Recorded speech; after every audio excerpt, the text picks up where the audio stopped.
Georgia News Network, as well as PMB Broadcasting here in Columbus. This is a great turnout tonight, and we will be starting in just a few minutes as soon as I get a little birdie in my ear telling me that it's time to begin. So everyone take a deep breath, candidates, take a sip of water. We'll be here for an hour.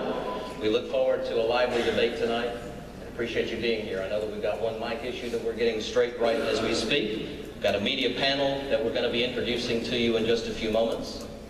Had a big day here in Columbus with Riverfest going on just a few blocks from where we're sitting here, and that was a great occasion. It's glad to have Riverfest back after a few years of hiatus. But we're thankful that you're here, and we're getting ready just in a few minutes to get this kicked off, and we'll be with you as soon as I get the cue.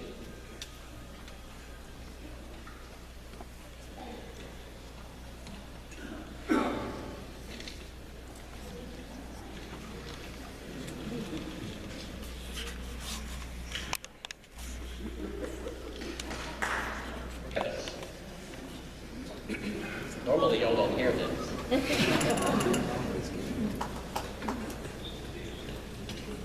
Folks, welcome to live TV.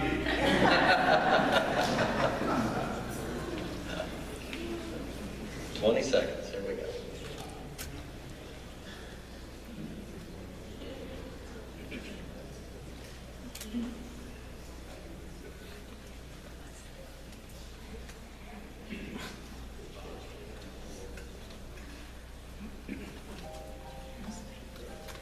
Good evening from the River Center for the Performing Arts in downtown Columbus. I'm your moderator for the evening, Phil Scoggins. We welcome those of you who are watching on WRBL and online, as well as those who are listening locally on Boomer 95.3 and all across the state of Georgia on the Georgia News Network.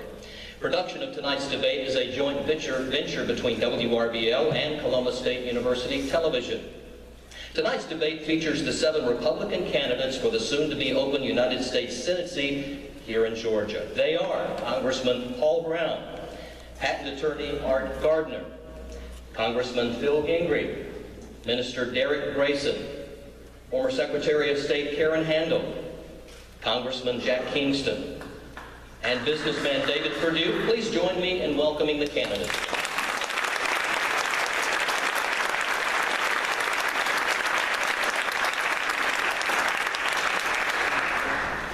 Tonight's debate has 3 parts. Part 1 features 3 questions from our media panel. When it is their turn to go first, each candidate will get 1 minute to answer their question. The other candidates will have 45 seconds each for rebuttal. In Part 2 of the debate, News 3's Teresa Whitaker and our colleague John Clark from the Georgia News Network will join to ask the candidates 3 questions. Those questions submitted by a News 3 viewer, a Ledger Inquirer reader, and a question formulated by political science students from Columbus State University. There will be one final question submitted by members of our audience here tonight in Legacy Hall. Again, the candidate whose turn it is to answer the question will get 1 minute to respond.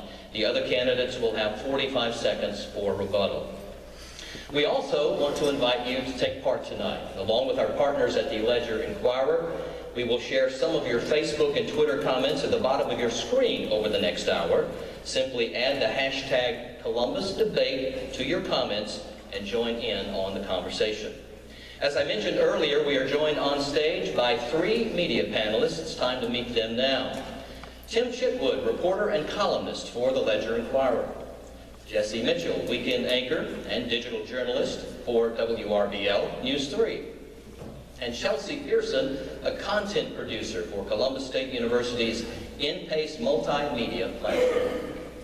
Tonight's questions will be posed in alphabetical order to the candidates. The first question from Tim Chitwood is for Paul Broun. Tim?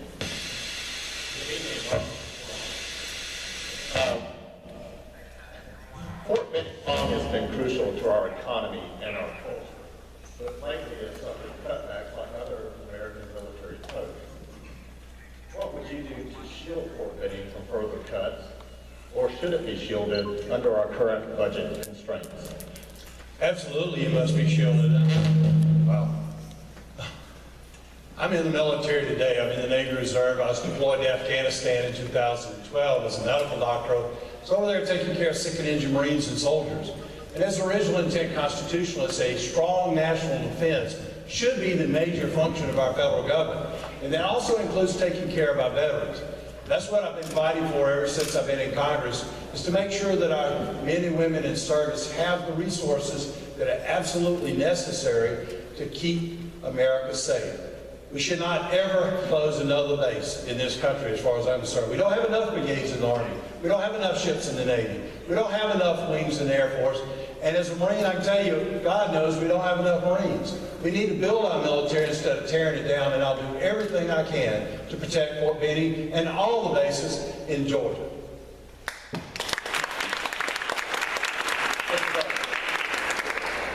This question shows exactly the problem with cutting the budget. Because most politicians are going to say what Congressman Brown just said, which is he'll protect every base in Georgia with all that he has. But the reality is that we've got to balance our budget at some point. It's way out of control. So we're going to have to cut spending in lots of areas, including defense. We can't balance the budget without cutting defense some. So none of the other politicians I expect to say that. They're going to all say that they're going to protect it. I would fight to protect it as well, but we will have to cut defense some. It's part of the budget. It's not the biggest part of the budget. It's only 1/5 of the budget. But the reality is it will have to, the defense budget will have to be cut some as well. Congressman Gingrey. Well, the question, of course, was about Fort Benning, and I don't think there's any question that Fort Benning is safe. I mean, we just got in the last brack an additional 25,000 troops from Fort Campbell, Kentucky, the Armored Division, and after all, Fort Benning is the home of the infantry. It's not so much Fort Benning that I'm worried about. Columbus is fine. But we have 6 other bases in this state that I am worried about. And you never know when the next brack is going to occur. And honestly, I even worry about Kings Bay. Our former president, our former Democratic president from right here in Georgia, I think that a lot of submarines, nuclear submarines from New London, Connecticut, would have come to Kings Bay had he not opposed that. So we definitely have to work and worry about this and fight for it, because we have to keep every one of these bases in Georgia and open.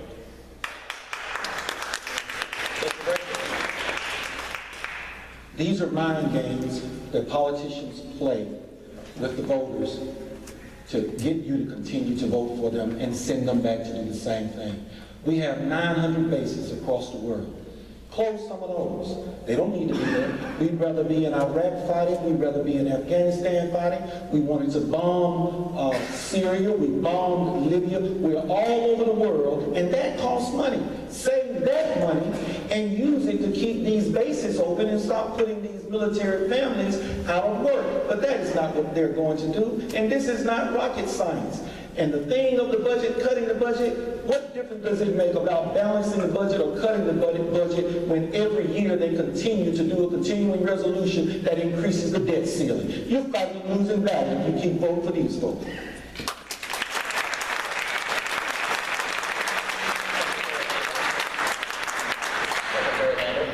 The number one priority of the federal government is obviously to keep our citizens safe and protect our freedoms.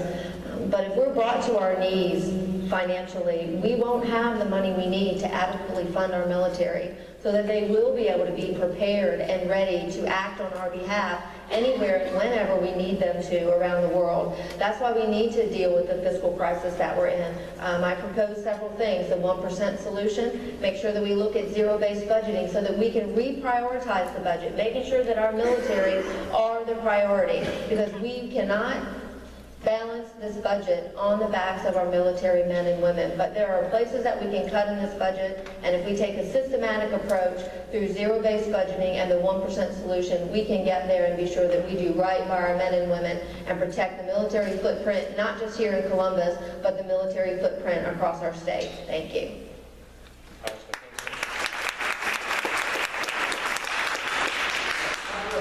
I've represented 5 out of our 8 military installations in Georgia. I have every branch of the military in my district. I'm a member of the Defense Committee who has worked very hard to make sure that our military men and women are always well-trained and well-equipped so that they can go up against any army, any place, and we know what the outcome will be. because we want your families to be safe, and we want them to return home to theirs. Now, as you probably know, the Department of the Army has reduced troop strength from about 560,000 to 490,000. There's also a proposal that might get it as low as 440,000. If that happens, then it could lose a brigade combat team. It's already happened at Fort Stewart. I'm someone who knows this, and that's why I've worked to change military procurement systems and to fight waste in the military. I have criticized their sponsorship of certain activities that are very expensive. But I think we have to measure the military with the same yardstick that we do social programs. Thank you. Mr. Perdue. I grew up in Warner Robin. The problem is Air Force Base is a lot like Columbus, Georgia. We all want a strong foreign policy. To have a strong foreign policy, you better have a strong military. Here's the problem. To have a strong military, you better have a strong economy. Today, we're encouraging our enemies and destabilizing the world because we're borrowing 1/3 of what we spend as a federal government. And that's got to stop. That puts everybody in jeopardy. I don't think you have to cut the military to balance the budget. We have $480 billion of redundant agencies that nobody up here is talking about. I'd start there before I went to the military. I'm absolutely convinced that our debt's the greatest threat to our national security. And that's why I think we need an outsider to go up there and make a difference, to get this economy going, to make us strong again. Thank you.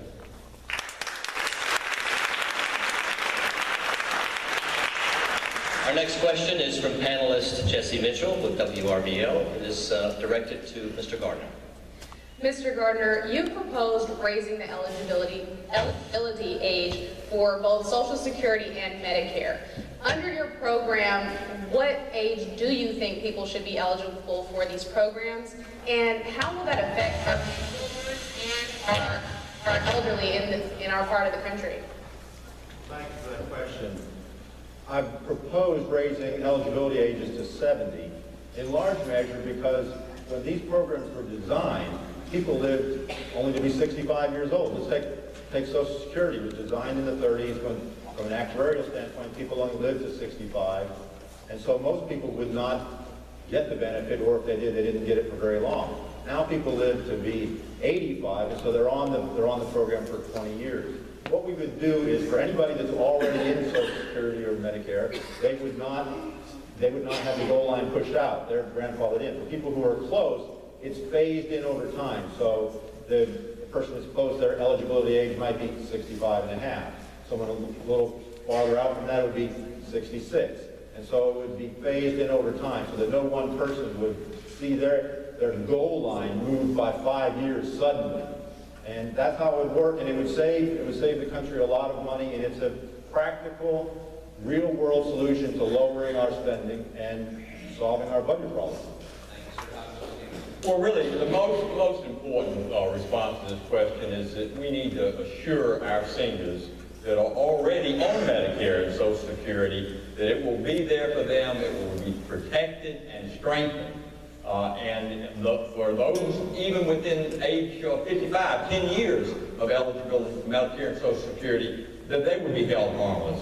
But for the younger people, as Mr. Gardner said, some changes probably have to be made if we're going to have these legacy programs available. I think the premium support idea on Medicare of giving everybody $8,000 a year, and each year as they get older, that amount increases, and apply means testing to that. The people that are on fixed income, the poor seniors, should get more than the $8,000, and those that are wealthy should get less. I think that's the kind of approach we need to take to these two programs so that we protect them for our children and our grandchildren and guarantee them for the people that are already on the program.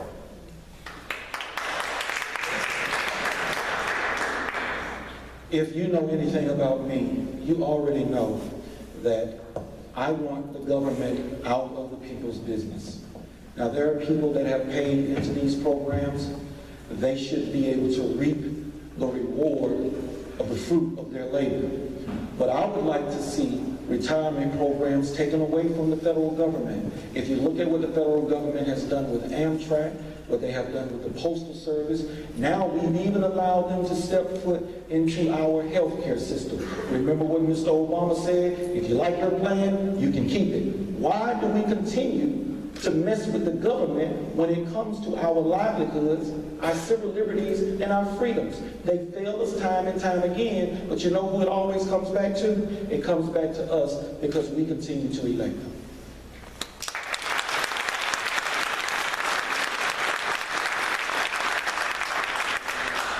Once again, we're seeing a fundamental lack of leadership on a very important issue, and Congress, their failure to act has created a true crisis in both of these areas.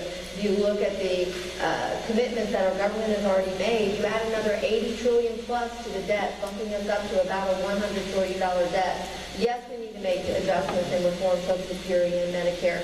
Look at ways to tie to the CPI, and then also make sure we protect those seniors who are in the system or nearing the system, and then adjust for those younger workers.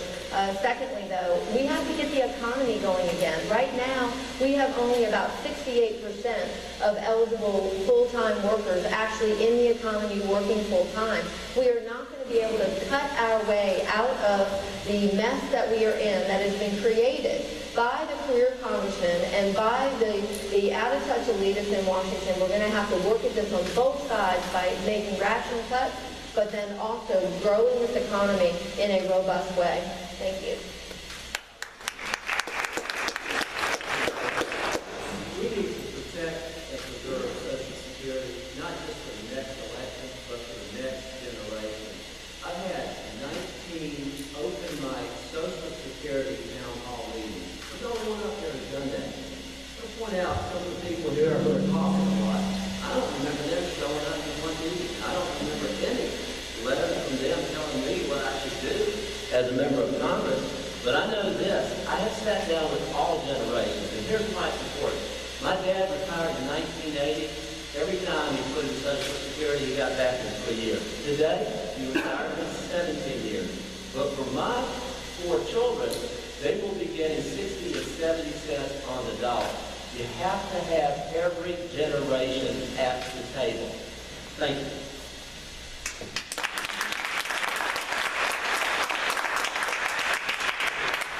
Thank you, Bill. Well, my mother just turned 88 last week, and you can better bet that I've got a full primer on Social Security over the last week or so. In all seriousness, though, this is a crisis in America. First of all, we have got to face up to the reality that our debt right now is about $1 million per household. If you combine the current debt with all the future unfunded liabilities, of which part of it is Social Security. And here's the problem. Right now, we're still borrowing $1/3 of every dollar we spend.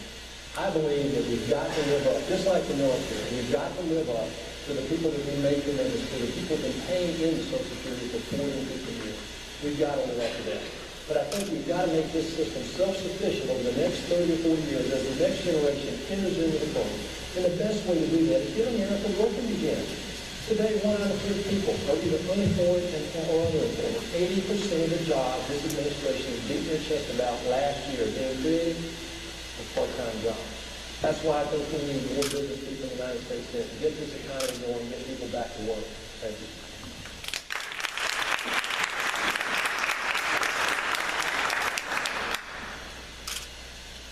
Well, you hear what they're going to do, but I've already done it. My Patient Option Act saves Social Security and puts you in charge of all your health care decisions. It's the only health care plan that totally gets a federal bureaucrat from making health care decisions for you or your family or anybody for that matter. I'm a doctor. I'm a family doctor. And I have seen how the federal government's intrusion into the health care system has hurt physicians' ability to deliver good quality health care to you and your family. We've got to get the federal government out of it and put you in charge. And that's what my Patient Option Act does. Social Security and Medicare both are going rogue. Medicaid is a huge part of the out-of-control spending that both parties have been doing in Washington, and I deal with Medicaid in the Patient Option Act also. You can go read and see. It's a 77-page document that you can read and understand what's in it when you read it. It's the kind of policy that I've been doing, and they say they will do something, I've already done it.